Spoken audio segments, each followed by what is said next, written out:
Hey everybody, this is Tracy here with another edition of A View from Tracy's Point, and we are here to recap Real Housewives of Atlanta Season 9, Episode 19. And this episode was titled Side Dishes and Side Pieces. So 2 questions for you guys. Number 1, are you as happy as I am that next week is the season finale? Because, whew, this season has been a trip, but as in previous seasons, it kind of died out, and I'm glad. I think one year it was like 22 episodes, so I'm glad they're cutting it off at 20 episodes again.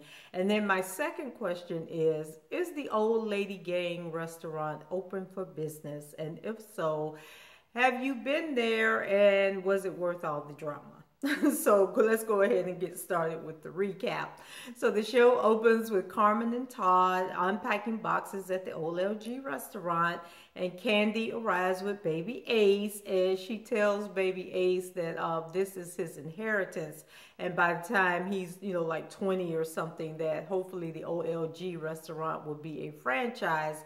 And I'm thinking to myself, poor Riley, that baby done came along and Riley's just off in the distance somewhere, so I wonder what her inheritance is. So Kandi wants to hang pictures of the Old Lady Gang around the restaurant, and Carmen says Aunt Bertha is the Beyonce of the group. And then Kandi is upset that the outside chairs are orange and not yellow. I guess they had agreed on yellow chairs, but Todd ordered orange chairs, so she was upset about that. And she says that if she made a decision without him, that he would be upset with her and really pissed off. And I'm thinking to myself, Kandi, you hold the purse string, so how can he be mad at you because you made a decision about how you were going to spend your money? But anyway, y'all pretend like y'all a partnership and everything, but we know who runs that show over there. So Don Juan shows up trying to act all large and in charge and telling Todd, that he is not going to have time to choose a logo for the t-shirts that the people are supposed to wear. And then Todd lets him know that he has everything under control and that he has it on his list of things to do, and for Don Juan to step aside. So Kenya shows up at Sheree's house, and these two, I guess, are now supposed to be friends now that they had the domestic violence moment at the trip in Hawaii. And Kenya asks about Bob, and Sheree lets her know that it's officially over between her and Bob, and that she's tired of covering for him and hoping that he'll change, but she's moving on without him. And then Kenya shares that it's over with her and Matt as well. And now Kenya wants to act like, her stuff is all together. And although the sex was good with Matt, it wasn't that good, for her to stay in the relationship with him. So, girl, whatever. So Kenya tries to get into Chateau Sheree, but Sheree says, hell to the no, Kenya, you can't come in. And she actually doesn't want anybody coming into the house until she's completely finished and has it furnished. And, she's going to have like a housewarming, I guess that'll be on the next episode, since they say that's the season finale. So Todd goes to pick up Peter from the airport, and Peter says that he is in town for his divorce, that the divorce is being finalized. But I thought Peter said he wasn't going to the signing, so I'm not sure why he's in town for the divorce. And then he's also there for the OLG soft opening that Kandi and Todd are going to have, and so that's more like the reason why he's there. So conveniently, Apollo calls, while the two of them are in the car driving, and he's talking something about a woman and upgrading from Phaedra and some other nonsense. And so he asks about his boys, and they say that they haven't seen the boys, that they don't have that type of relationship with Phaedra. And so Apollo claims that Phaedra tricked him into a divorce, but it isn't final yet. And so Peter says that Phaedra is a con artist, because the way Apollo was painting the picture was like Phaedra did something to the paperwork and it got held up, and something about they're going to court or whatever. So Todd asks, why is Apollo trying to hold on to the marriage? But he can't really give a good answer, and then, conveniently the call disconnects. So Phaedra and her parents and the boys, they go out for ice cream, and that Dylan is off the chain. So he's going to be one of them kids that is going to be really bad because their father, was incarcerated and wasn't there. So Phaedra better hold on because that little boy is going to give her a run for her money. And so Phaedra's parents say that they want to take the boys, for a little while to give Phaedra some breathing room and let her relax and deal with the divorce and everything that she's going through. And Phaedra, told her parents that her divorce is final and that she's happy. So Apollo say that that's not true. So I guess we'll find out eventually. So Cynthia lets Noelle know that she did a great job at the fashion show. And Cynthia also lets Noelle know that her and Peter are officially divorced, that she was just coming from the signing. And it didn't sound like Peter was there. Like, she didn't mention that Peter was there. So Cynthia is talking to Noelle about her emotions about the divorce. And she's talking to Noelle like Noelle is a grown woman and her best friend. And sometimes I think Noelle is actually the mom because she comes back with responses that sound a little more mature than the questions that Cynthia is asking. So Kenya calls, and you can tell in her voice that she's happy knowing that Cynthia signed the papers earlier that day, and now she's officially single just like Kenya. And the saying goes, misery loves company. So Cynthia says that she will be at the OLG soft opening and that Peter will be there and that she's kind of nervous. So her and Kenya chit chat for a little while, and then before they hang up, so Cynthia lets Kenya know that she doesn't care what Phaedra says about her, that she thinks she's a good friend. So Peter is out and hired an Uber for some reason. So I don't know if this was on a different day and a different time.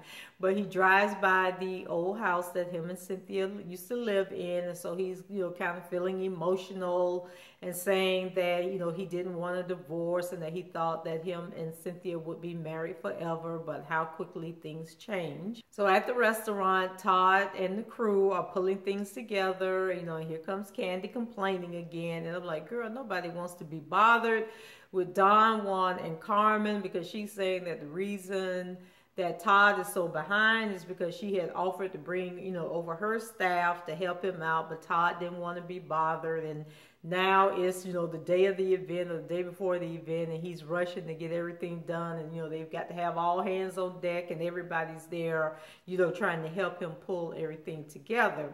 So then they're sitting around talking, and I think it was Kandi, Todd, the chef, Don, Juan, and Carmen. And so Todd snaps on the chef when the chef says that the food, he has the food under control. All the appliances are working in the kitchen, and that the food is there. And he says that the food is the least of their concerns. And then Todd is like, well, what the hell that's supposed to mean? What you saying? So, Kandi has to pull him outside and have a little conversation with him to get him to calm down. So we learned that Todd is $100,000 over budget, and I'm wondering whose $100,000 that might be. But Kandi is concerned that when the girls arrive, they are going to be negative if everything isn't perfect. But Kandi, I'm here to tell you that if everything was perfect, them women that you hang around with will still find something negative to say. So Todd tells her to go home and leave him alone because he needs to get everything cleaned up and ready, because I think they have like 4 hours left before the opening. So at Sheree, she's packing up her place for the big move. And so, she talks about how Bob forced them out of the house that they were living in, which was like a pretty big house. And then they moved into this condo. And so she's saying that, through it all, she kept her family together. She took care of her kids, and that she became a stronger woman from the whole experience. And so she pulls out some liquor bottles out of the cabinet, and she realizes that, some of the liquor is missing. And so we find out that Cairo, not only does he smoke weed, but he also likes to drink some vodka too. So the dog is hunching a stuffed bear on the floor, and it looks like the daughter is the only one that's actually doing any work, because Cairo and Sheree made their way over to the sofa and they sitting down talking.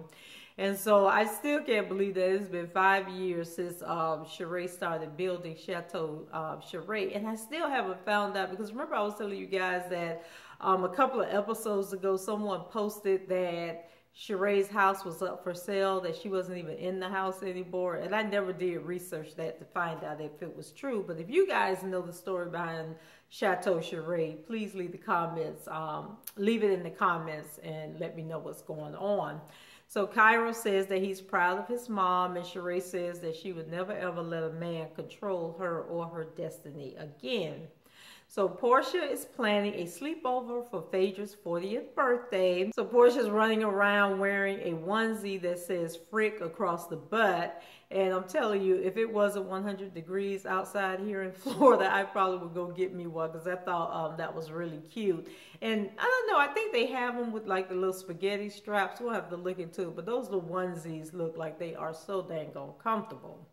So it's 6 hours before the restaurant opening, and it is rush time. When Kandi arrives, everything looks like it's in place, and they're ready to open the doors. So I'm thinking Bravo must have brought in like 100 people to get things done. Because you remember when TLC used to have that show where the people would oh my God, I can't remember, but it was like the neighbors, and then they would go in and do a remodel in each other's house. But then at nighttime, what they didn't show you was that there was like 100 people there getting all this work done because there was no way they could do these remodels in the 2 days that the show allegedly was planned in. So I'm thinking that Bravo put one of those moves for Kandi and Todd.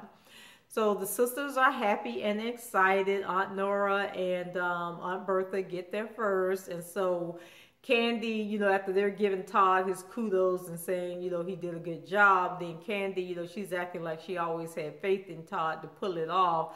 There, you know, she just needed to give him a little push, and that's why she was coming in, you know, acting like, you know, a drill sergeant, you know, to get him going. So Cynthia is the first to arrive, and then Shamia showed up, and then Sheree showed up. So Aunt Nora, you know, she tells Todd to go get cleaned up and changed, and then she'll give him a hug. And Aunt Bertha, you know, she throws out that Todd was still cleaning when they arrived, and so she knew the clothes he had on was dirty and musty.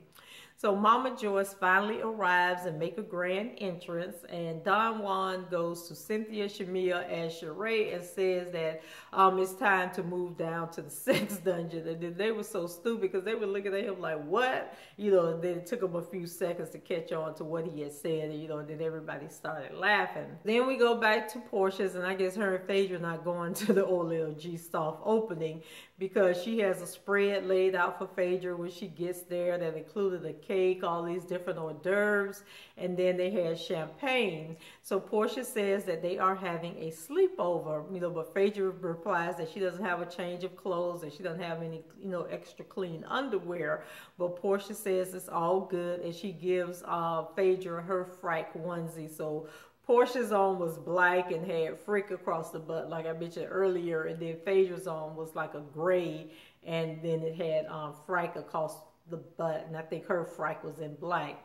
But anyway, this looked like it was such a fun party and something really sweet for Porsha to do for Phaedra. She made some comment, and I didn't write it down, but she was basically saying that it wasn't a divorce party. You know, it was sort of like a get your groove back party, but I can't remember the exact words that she used.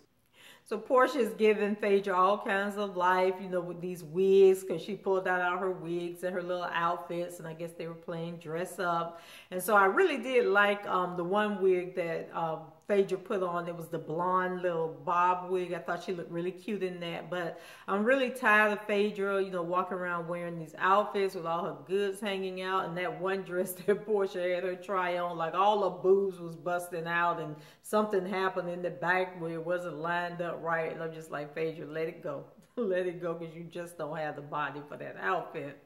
So back at the opening, Cynthia's hurt that Peter did not go all out when he saw her. So she's saying that, you know, it was a very ice cold reception that he gave her. And then somewhere along the line, Kenya arrived, because when I looked over at the sofa, she was sitting next to Cynthia, but they didn't make like a, you know, she didn't do a grand entrance or anything.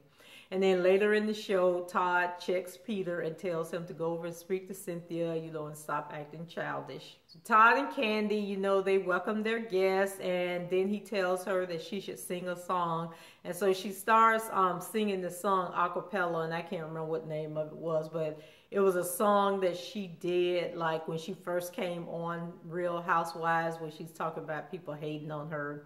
So somehow it goes into a shade throwing fest at Porsha, who wasn't even there. And then Kandi, I'm thinking, is so petty, because I am sure that 75% of those people that they had paid to be in the audience to make it seem like it was this huge crowd that showed up for the soft opening probably had no clue what she was talking about. They was just there for the free food. So Shamia asks if Porsha and Phaedra are coming, and we learned that Porsha wasn't invited. So back at Porsha's, Phaedra says that she was invited, but she doesn't think that she and Kandi will ever be friends again. When Porsha asks her, with her and Kandi building their relationship again, since she keeps getting invited to stuff, but Porsha doesn't, and Kandi doesn't seem to want to forgive Porsha, yet she's willing to forgive Phaedra and everybody else. So Porsha and Phaedra, they talk about Apollo and him having I think Porsha asked Phaedra, how would she feel about Apollo bringing another person around the kids, which I didn't understand because I thought Apollo was in jail for like 8 years, so why are we even having this conversation?